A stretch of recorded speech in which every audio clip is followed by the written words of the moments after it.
and a poll tax, to give 3 examples that I think are uncontested. If the North Carolina law disenfranchising people on community supervision were invalidated, how would the demographics, the racial demographics of the people re-enfranchised compare to the racial demographics of the North Carolina population as a whole? Well, if we were to go back to the pie charts that we had as a previous exhibit, I think they showed that 42% of the individuals disenfranchised under the policies that we've been discussing were African American, and I think it was 52% were white, and then there was small numbers of people of other races. So that would be the impact of eliminating these disenfranchisement rules. And then that compares to the adult voting age population of North Carolina, which is about 22% black compared to 72% white. So it would have a disparate impact. And it would be the mirror image of the impact of the policies that we're talking about right now. I'd like to turn now to the final section of your opening report titled Impact on Elections. Before we get into the details of your analysis and findings, can you just describe what was the general purpose of the analysis in this section?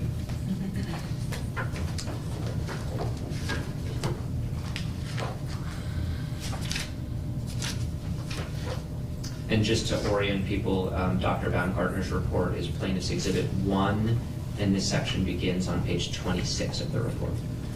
Well, on page 3 of my report, the 5th question that I was asked to answer was whether there are recent elections where the vote margin in the election was less than the number of disenfranchised persons in the relevant geographical area. So that's what I was looking for in analyzing these election outcomes. Were you trying to determine whether the disenfranchisement of people on community supervision actually changed the outcome of any particular election? No, I was not. I simply tried to answer the question that had been posed to me, which was whether the number of people disenfranchised in that geographical area was higher than the vote margin in any elections. And what unit of geography did you focus on in this section in terms of the types of elections? I looked at the statewide election results and then elections that take place at the county level. And the reason for that was that the data that we received from the state were broken down by county, but they weren't broken down by any other geographical unit. So the only elections that would correspond to that would be either county elections or statewide elections. So are your results under-inclusive then in terms of the inability to identify other types of local or districted elections that may have been impacted by the disenfranchisement of people on community supervision? Yes, I looked to see whether there were elections where the vote margin was lower than the number of people disenfranchised, but I wasn't able to look at, for example, municipal elections, elections for mayor, city councils of different cities, or the legislative districts of the General Assembly, because those legislative districts or those electoral maps don't correspond necessarily to counties. So I was only able to look at a small share of all the elections in North Carolina, but nonetheless I identified some that fit the category where the number of disenfranchised was enough potentially to change the outcome of the election because it was greater than the vote margin. Can you briefly describe the methodology you used to identify elections meeting that criteria? For any election, I identified the number of votes received by the last person who was elected, and then the person who was not elected but had the next closest vote share. And then I subtracted the one number from the other to calculate what I call the vote margin. So in a simple case where there's one person to be elected, the vote margin is the difference between the winning candidate's vote and the second place finisher. In the case where there's say, a board of commissioners for a county or a school board, and there's, let's say, 3 people to be elected, the vote margin is the difference in the number of votes received by the 3rd place finisher who would take office and would be elected, and then the 4th place finisher who would be the next highest vote getter who was not elected. So it's the difference between the person who was elected and the next closest person who failed in their effort to be elected. Can we pull up Plaintiff's Exhibit 21, which is Table 6 from Dr. Baumgartner's report?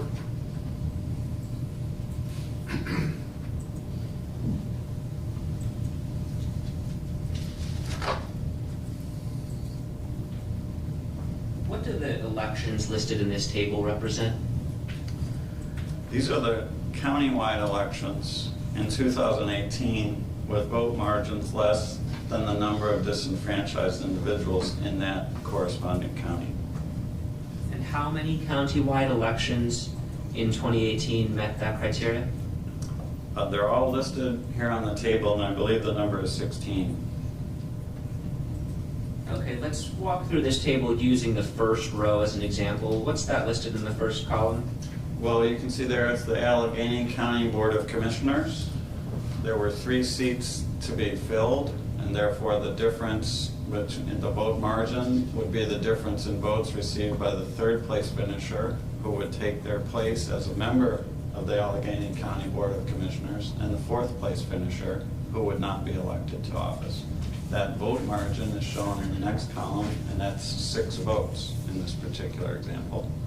And then the number of people disenfranchised in Allegheny County, the corresponding geographical unit, is 68 people. And 68 is greater than 6. And so therefore it meets the criteria where the number of disenfranchised individuals is greater than the vote margin. And notice in the column indicating number of seats, sometimes the number of seats is 1. So in that case, it's very easy to understand the concept of the vote margin. That's the winner versus the loser. But in the case where there's 3 or 4 seats, as is sometimes the case with boards of election or county boards of commissioners, there might be multiple seats up for grabs. And in that case, the vote margin is the difference between the person elected and the next highest vote getter who was not elected, just to be clear. Could people on community supervision have an interest in the outcome of a Board of Commissioners race? Well, you know, I'm a political scientist, so I believe that we all have an interest in politics, and we all have an interest in the democratic process, and we all have an interest in the outcome of elections. So that's a universal. But in particular for people in the class that we're discussing, certainly people have children, they live in the community, they pay taxes, they have every interest that anyone else has in the outcome of any election, in particular county boards of commissioners, boards of education affect the policies of their schools, and these people have children who go to school. So yes, absolutely, they have a very strong interest in the outcomes of these elections, as do the rest of us. Look at the second row for the Ashe County Board of Education. Can you just walk us through that row? Sure, this is a Board of Education election. There are 3 seats to be filled. The margin between the 3rd place finisher and the 4th place finisher in that election in 2018 was 16 votes. And Ashe County had disenfranchised 125 people. In the next row for the Beaufort County Board of Commissioners race, I'm not going to go through very many of these, just want to make a couple of points about a couple of them. The Beaufort County Board of Commissioners race, what did you find there? Just 1 seat was up in the 2018 election. The vote margin between the winner and the 2nd place finisher was 63 votes, and there were 457 individuals in that county who were disenfranchised under these policies. In any of these elections on this chart, did you ever find that the number of disenfranchised African Americans in the relevant county alone was larger than the vote margin? Yes, I did. It's not reported in this table, but for example, in the case where we're just looking at Beaufort County with 457 people disenfranchised, a large share of those in Beaufort County might be, and in fact are, African American. So we can look that up in the appendix tables to my report, and you can see what those numbers are. Dr. Baumgartner, can you just flip to Plaintiff's Exhibit 23, which is the first appendix to your report?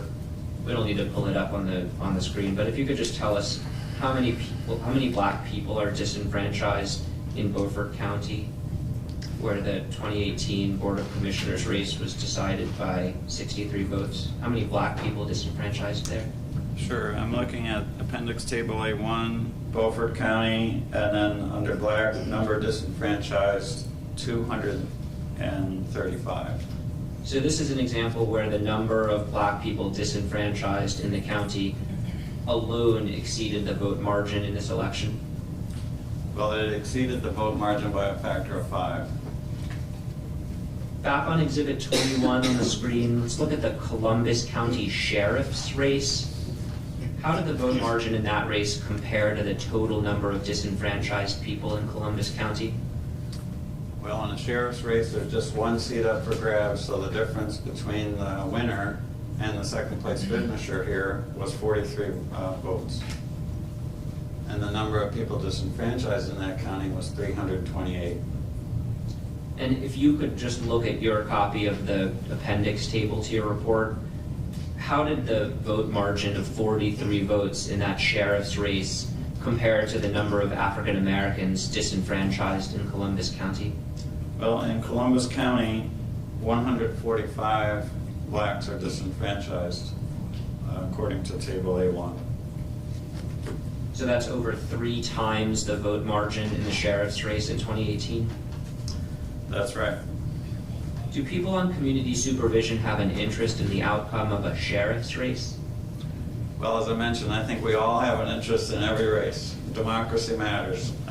But people in this case and people in this category have a particular interest in the criminal justice actors, district attorney, sheriffs, judges. But they have an interest in everything. But certainly a county sheriff, runs the jail. That's an important function in criminal justice, so people certainly have an interest in those races in particular. The people of the people that we're talking about who are disenfranchised under these policies. Let's take a look at just one more race here in Exhibit 21, the Lee County Board of Education race. Can you tell us how did the vote margin there compare to the total number of people disenfranchised in Lee County? Yes, as you can see in the table, the vote margin was 78. And the number disenfranchised was 332. And looking at your copy of the appendix table, how does that vote margin of 78 votes compare to the number of disenfranchised African Americans in Lee County? If I'm reading my table correctly, I think the number is 152 African Americans are disenfranchised in that county, so it's much greater than the vote margin.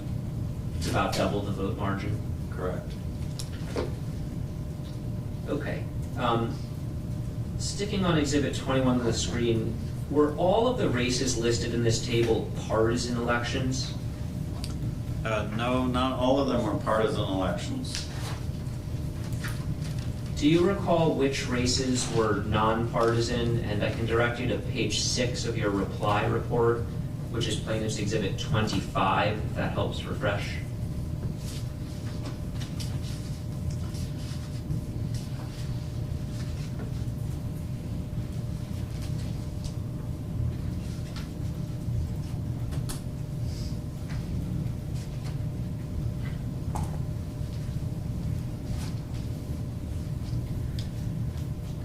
At the very bottom of page 6.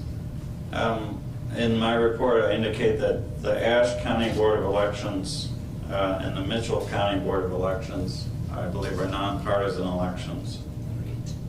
Great.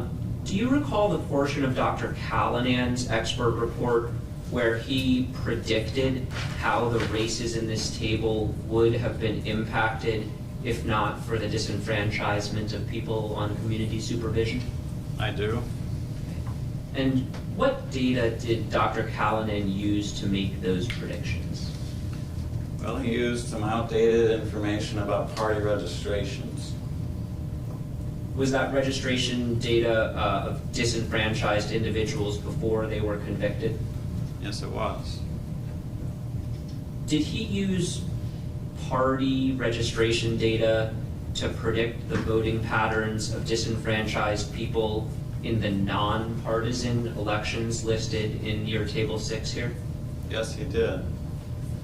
Does that make any sense to you to use party registration data to predict voting patterns in non-partisan elections? It makes no sense to use partisan registration to predict nonpartisan outcomes, but it also isn't very reasonable, or I wouldn't have very much confidence even in the partisan cases. Many people don't vote according to their party registration, and many people are registered as independents, giving us no information about their partisan leanings. So for the races in your Table 6 on the screen that were partisan, was it always the case that the vote margin listed in the middle column was between two candidates from different political parties? No, this is another important characteristic of these vote outcomes to keep in mind. Sometimes, in particular, if there's 3 or 4 seats to fill on a county board of commissioners or a board of education or any other elected body, the person who comes in third and is therefore elected, and the person who comes in fourth and is therefore not elected might be of the same political party. There's no reason to assume that they would be from different political parties. So, since it does matter which individual people serve us in public office, it's not only about partisanship, it's also about individual people. And which elections from your Table 6 was that the case where the vote margin was between two people from the same political party? And I'll direct you to page 7 of your report, towards the beginning of the first full paragraph to refresh your recollection. Your reply report. In my, I'm just reading from my reply, and I wrote that this was the case for the Lee County Board of Elections, the Swain County Board of Commissioners, and the Yancey County Board of Elections. In those cases, the winning candidate with the fewest votes and the losing candidate with the next highest number of votes were both Republicans. Did Dr. Callanan use partisan registration splits between Democrats and Republicans to predict the voting patterns as between the two relevant candidates in these races who were from the same political party? Yes, he did. Does that make any sense to you? Makes no sense at all. Even for the, you alluded to this, but even for the races in your Table 6 that did come down to one Democratic and one Republican candidate, are there problems with using statewide party registration data to predict how people would have voted in these races? Yes, there are. I would point to 2 problems. The first is using party registration to predict how a person will vote at all, statewide or county by county. Many of us are registered as independents, and many people who are registered as Republicans may, in a particular case, decide to vote for a Democratic candidate. Our registrations do not force us to vote in any particular way. And there is some significant slippage between the voter registration records of individuals and how they vote. In particular, I would point to independents. The second problem with this method of analysis is to take statewide data and apply that to the context of any local community. It's not necessarily the case that the same patterns apply equally statewide. So we've been talking about county level elections. Did you identify any statewide races where the vote margin in the election was less than the number of people disenfranchised statewide? Yes, I did. And what was the example that you identified in your report? The most recent race for North Carolina governor was decided by a margin of just over 10,000 votes. And that was the 2016 governor's race? That was in my report. It was the most recent election at that time, before I wrote the report, which was before the most recent election. So the 2016 election for governor was decided by approximately a little over 10,000 votes. And how does that vote margin of 10,000 votes, a little over 10,000 votes in the 2016 governor's race compare to the number of people disenfranchised statewide due to community supervision? Well, the total number, including the federal cases, is over 56,000, so it's about 1/5. Any other statewide elections where that happened since your opening report? Well, in the most recent elections, there were two notable statewide elections that were decided by very narrow margins. The election for the Chief Justice of the North Carolina Supreme Court was decided by a margin of 401 votes.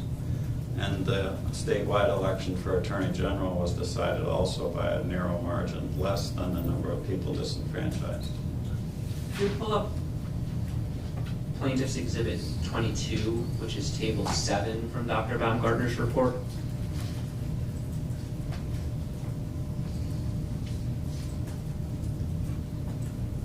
What is this table showing? This is a table from my report that shows the 2018 elections in the General Assembly that had a vote margin of less than 100 votes. And you'll see they're listed by their district number. Some are House races, some are Senate races. And these all relate to the North Carolina General Assembly. Do you know, and the margin of victory in each of these elections was less than 1,000 votes, I believe? Yeah, the second to last column towards the right indicates the vote margin. And it's sorted in order of the vote margin. So there was one seat that was decided by a margin of 70 votes, and then it goes up to 944. And of course, there are others with larger vote margins, but this is a list of the ones with margins less than 1,000 votes, separating the winner from the loser in General Assembly elections. Do you know how many disenfranchised individuals there were in each of these state legislative districts? No, I don't. Did you have data that would allow you to calculate the number of disenfranchised people in a state legislative district? No, as I mentioned, we had data just by county, and so I was not able to calculate the number of people disenfranchised in each of these districts because the districts don't correspond to counties. Notwithstanding that limitation, what conclusion did you draw from this analysis? Well, the general conclusion is that the closer the margin of any election, the greater the chance that these policies disenfranchising over 50,000 North Carolinians could have had an impact on the election. Obviously, if an election has a huge vote margin of 300,000 votes separating the winner from the loser, then these policies in that case would not have affected the outcome, could not have affected the outcome. But to the extent that elections are decided by narrower margins, and we've just seen one for the North Carolina Supreme Court, as I mentioned, that was decided by the narrowest of margins, just 400 votes out of, I think, approximately 4 million, then we can see that these policies may affect some elections.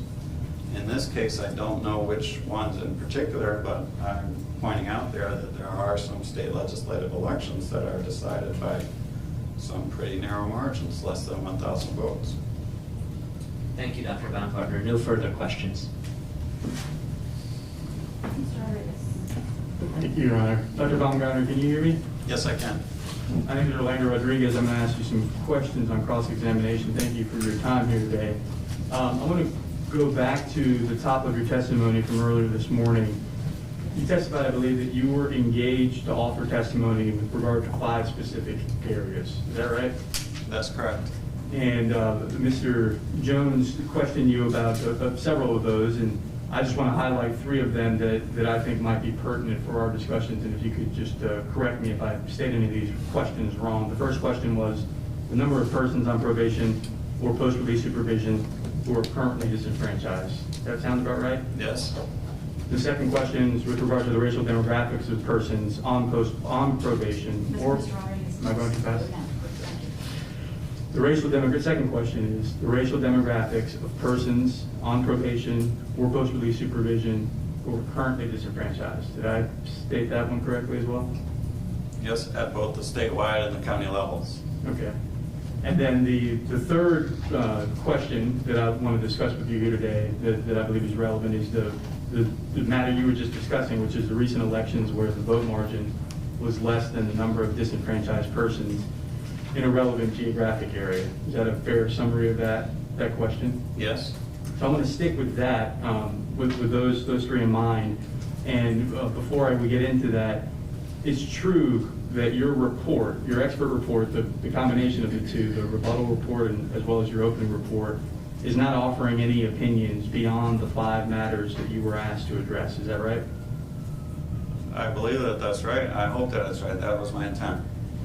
And so the testimony you provided today that went perhaps a little bit beyond the scope of the matters you addressed in your report, those are just your own personal testimony, but it's not your expert opinion that you're offering in this report, is it? Objection. It's vague because the question doesn't identify any questions that went beyond the scope of the report. There were no objections stated during the examination that any question or answer went beyond the scope of the report.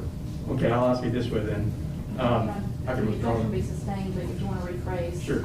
And Doctor, if you would just wait and let me finish this question fully before you answer, in case there's another objection, give us time to rule. Dr. Baumgartner, you were asked questions about whether it's possible for a state legislature to enact laws that are facially neutral yet have some disparate impact. Is that right? Yes, sir. And you did not examine that issue in your report. Isn't that right? That's not a specific part of my report, no. And you were also asked questions about other examples of racially neutral laws that had disparate impacts on certain populations. Is that right? That is right. And those matters weren't expressly discussed in your report, were they? No, they weren't. So now I want to talk about one of the opinions that is in your report, one of the specific questions that you were asked to address. That is the matter we were just discussing about the recent elections and the comparison of the vote margins to the numbers of individuals that are presently disenfranchised and also happen to be under community supervision. And I understand your testimony from your testimony that you were not offering any opinion that any particular election result was impacted by the restoration law that's the subject of this litigation. Is that right? That's right. I'm not offering that opinion. Instead, your opinion is simply that it is mathematically possible that if certain individuals that are presently disenfranchised as a result of their felony conviction and still being on community supervision, that it's mathematically possible that if those folks could have voted, that it's possible that some elections may have been impacted. Well, we're in a state with a recent statewide election decided by 401 votes. So it's not just possible, it's highly likely. So it's highly likely that particular are you referring to the Chief Justice race? That's the most recent case. That's the most extreme example of a razor's edge election. To the extent that the elections are close, the odds that these policies would have affected the election are higher. To the extent that the election margins are wide, these policies would be less likely to have affected the outcome. I understand. So I believe I understand your testimony to be that there's a sort of a spectrum of probability that the smaller the margin, the more likely it is that if this group of individuals could have voted, that the election result may have been changed. Is that your testimony? That's yes. But you're not offering the opinion that any particular election result was indeed impacted by the restoration law that's at issue in this litigation. No, I'm not, because I can't go back and rerun those elections, and I don't know how people would vote. And I'm glad you mentioned that, because in order for that mathematical potentiality come to fruition, that is, changing of an election result, a certain number of individuals who are not permitted to vote would have to first register. Is that correct? They would have to register to vote, they would have to vote. And they would also have to vote in a particular direction or for a particular candidate in order to change the outcomes. Is that correct? As a group, that's correct. If they all voted equally for the last winning candidate and split their votes equally between the winning candidate and the first losing candidate, then it wouldn't have a net impact. Although they would have their civic rights restored, and there's a value in that as well. But with regard to the actual effect of changing an election result, assuming individuals that were on community supervision could vote, there are these other conditions that would have to be satisfied in order for that prediction or that possibility to actually occur. Is that right? There's 51,000 people under state law who can't vote. If none of them decided to vote, then it would have no impact. If all of them voted 50-50, if they separated their votes equally, it would have no net impact. Those are very hypothetical situations. I would imagine that some of them would register, some would vote, and it would not be likely that their vote distribution would be identical to the rest of the state, although I don't know what it would be. But in your report and in your testimony today, you're not offering any opinions about what the rate of registration would have been or which candidates, individuals who had registered would have voted for, correct? That's correct. The Now question that I was asked to answer is the one that I answered, which is there is a large enough number that it could have affected some outcomes. Certainly. And I was just trying to sort of paint the contours of what that answer was that you were providing. And so now I want to turn to the another aspect of your report and your testimony that bears directly on one of the questions you were asked. That's regarding the racial disparities. Now, in your rebuttal report, which I believe you may have a copy of, is that right, in your binder? It's Plaintiff's Exhibit 25, Your Honors. In your rebuttal report on page 3,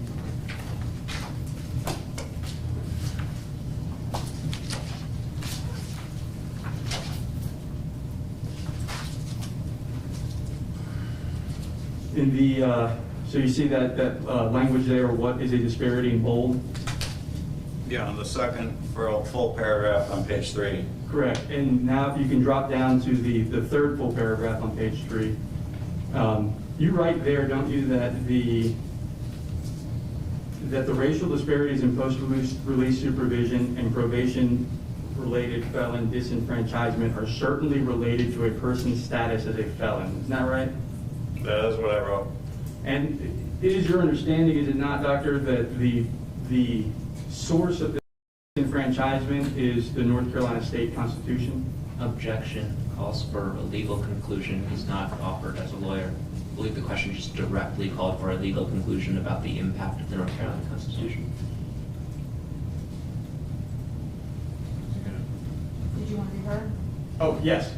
Dr. Baumgartner spent 3 hours discussing these policies and disenfranchisement. I think it is not a legal conclusion to ask him whether he understands that whether the state constitution actually operates as disenfranchisement versus another statute, which is the one being challenged.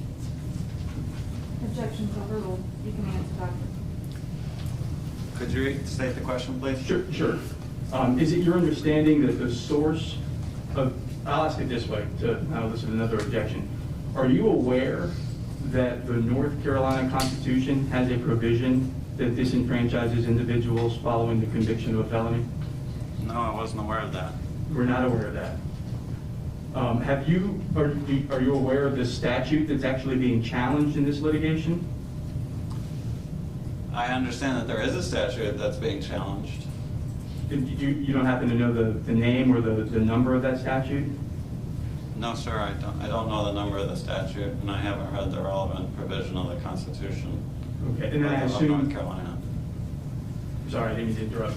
And I assume then that you haven't read the statute that lays out how individuals' rights are restored to them?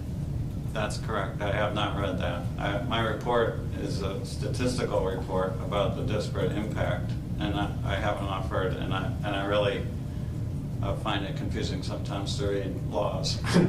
So Understood. I'm sorry, I'm not a lawyer. No, you're fine. That's that. You don't have to apologize for that. So when you refer to these policies throughout your testimony, and I don't mean that to be derivative, but several times you refer to these policies. Is that a fair, accurate representation of your testimony?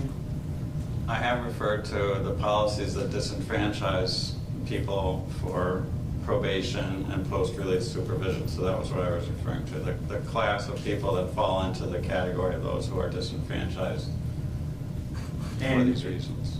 Sorry, again, Sorry. I thought you trailed off there. And so when you're referring to these policies as it relates to whatever policy it may be that doesn't allow individuals on community supervision to not vote, you're referring to that without knowing that the Constitution, the North Carolina Constitution, has the felony disenfranchisement provision. Is that right? I'm going to object. I think there was a double negative in there that made the question ambiguous or even upside down. I could rephrase. Thank you. I could rephrase. When you just testified that you did refer to these policies, you used that language, and that when you use that phrase, you were referring to policies that don't allow individuals on community supervision to vote. Is that fair? Yes? And so what my next question is, when you refer to these policies, on your direct examination, you were not aware at that time that it was the North Carolina Constitution that has a felony disenfranchisement provision. Is that right? Objection. It's been asked and answered already.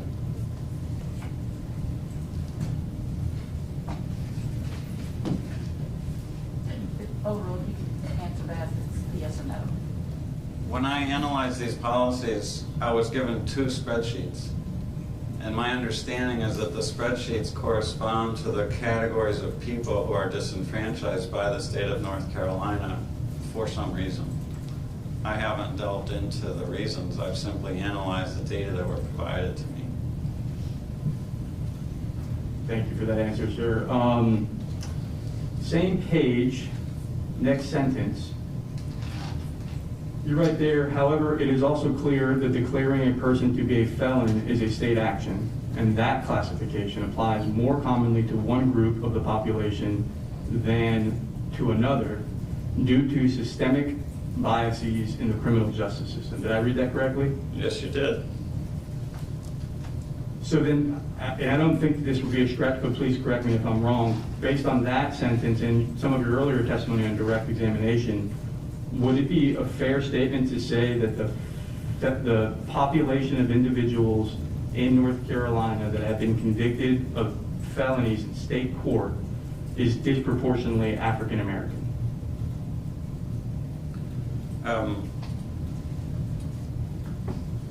Based on this statement, I don't think there's anything in this statement that says that, but based on something else, we could reach a conclusion.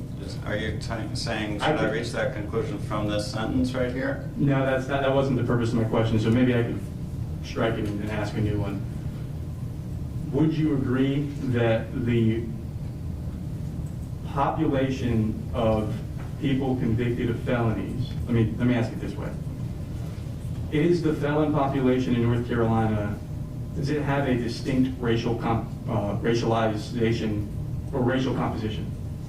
That is, are there certain races that are overrepresented in the population of individuals that are convicted of felonies in North Carolina? Compared to?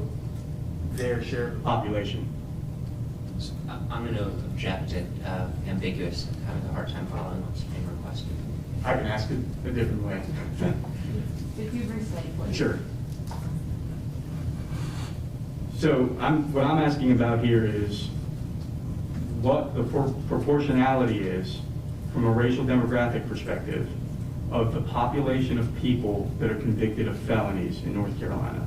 And so my question is, within that population, within the pool of people that are convicted of felonies in North Carolina, do you agree that the black population is overrepresented in that pool?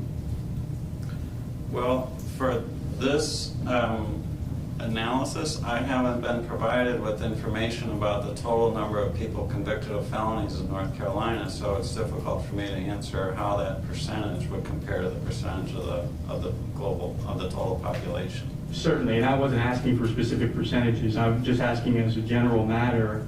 You testified earlier about a book that you wrote highlighting the disparate rates of encounters, traffic stop encounters in the African American population. You testified earlier also about, on direct examination, that African Americans are more likely to have contact with law enforcement officers. I believe you testified earlier that they're more likely to face certain criminal sanctions as a result of those contacts.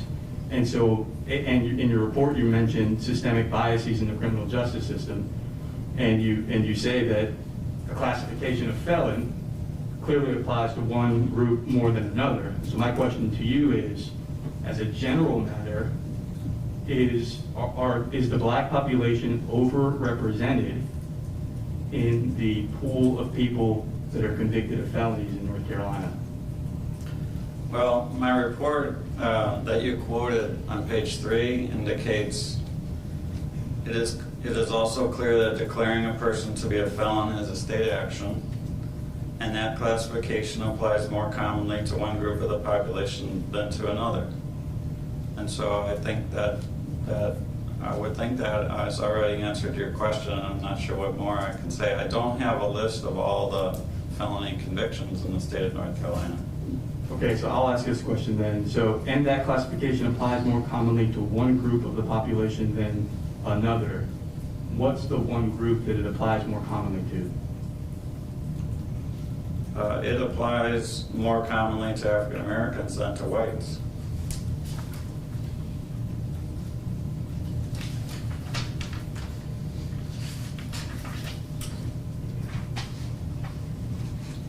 If you could turn to page 4 of your same rebuttal report,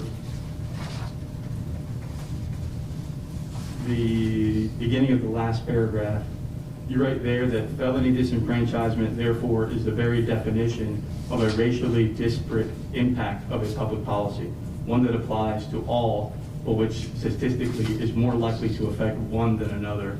When you write there, more likely to affect one than another, which subset of the population are you referring to?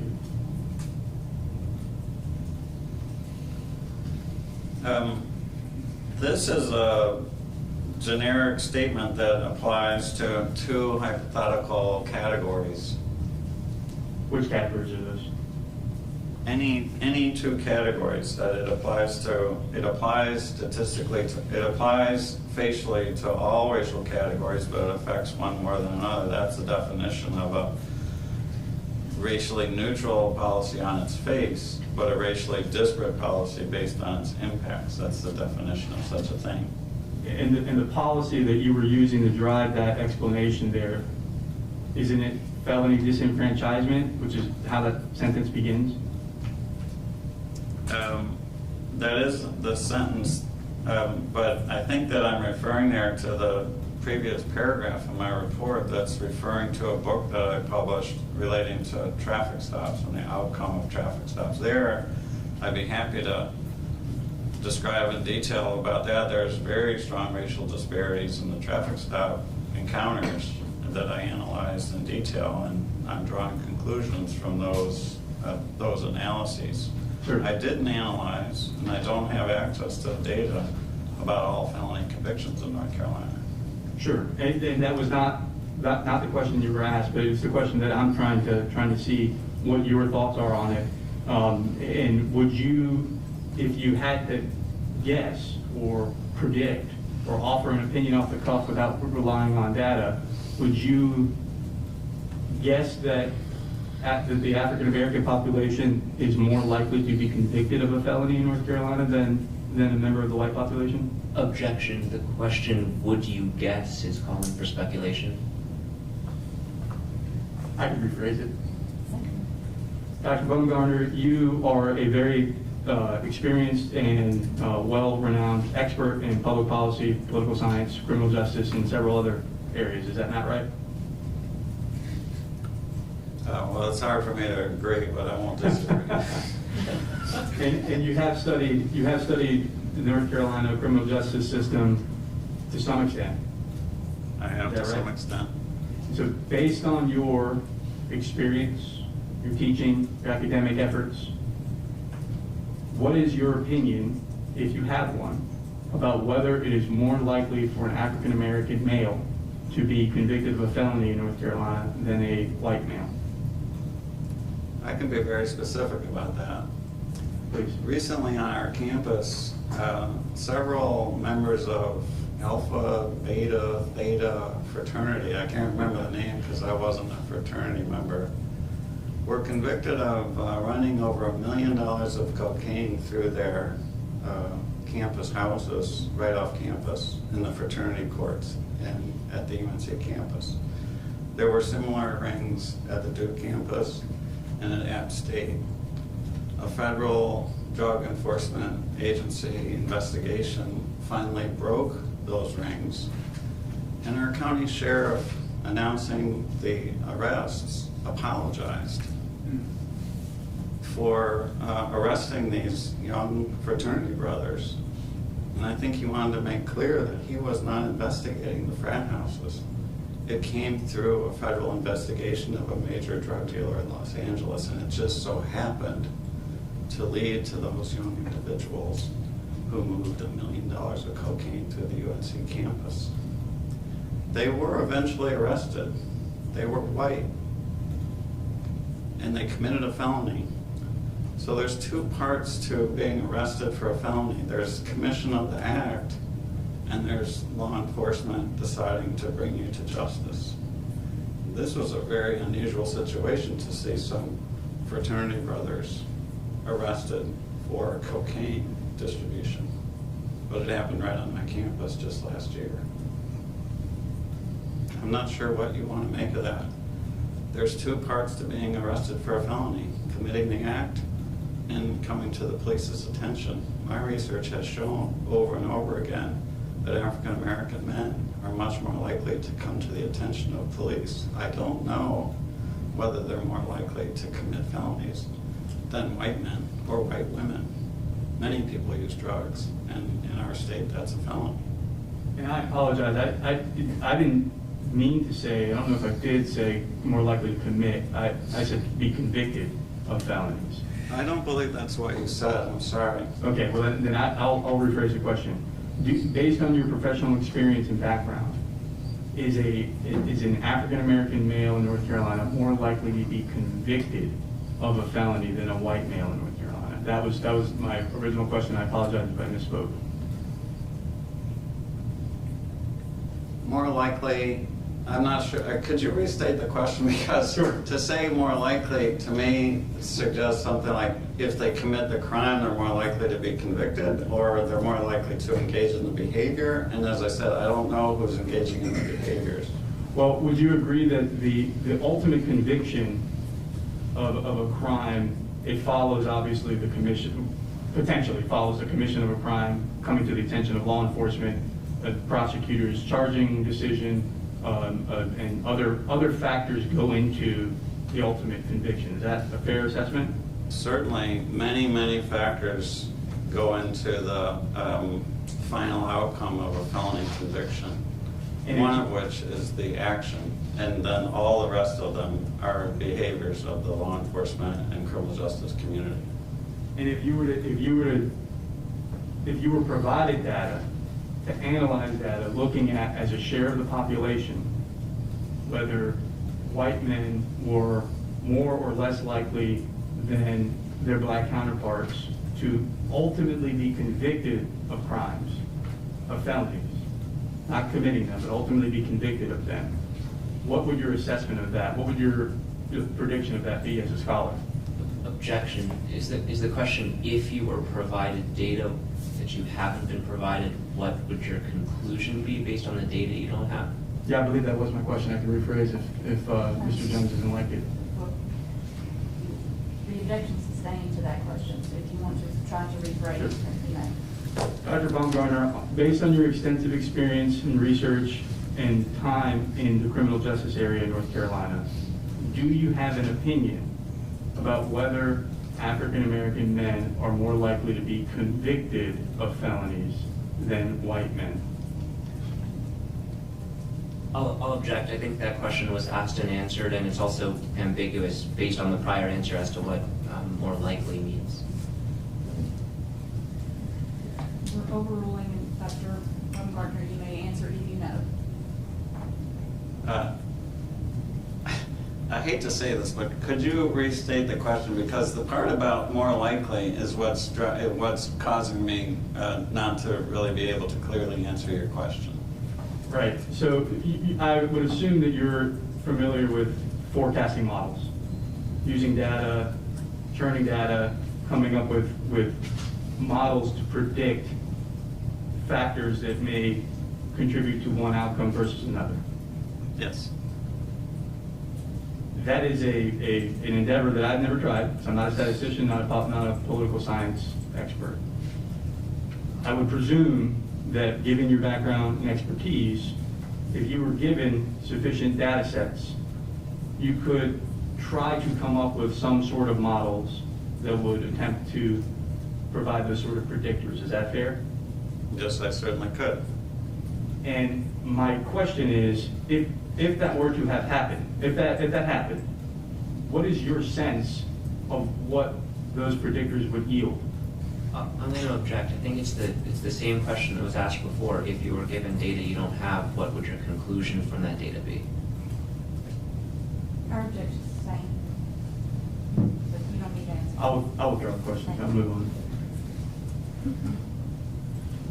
We are on the cusp of lunchtime, so if you'd like to go ahead and stop, if you're getting ready to move into another area, or if you have. I have long enough on this topic that we'll just. Okay, and we will come back after our lunch recess. Dr. anything you wish to address before lunch? No. Dr. Shonwood, anything from the council to address before our lunch break? Quickly. No, Your Honor. All right. I don't know if I had indicated, we did receive the email was delivered, and it's now with all of us in our one drives. So we will recess now for lunch until 1:30. Superior Court stands in recess until 1:30 p.m.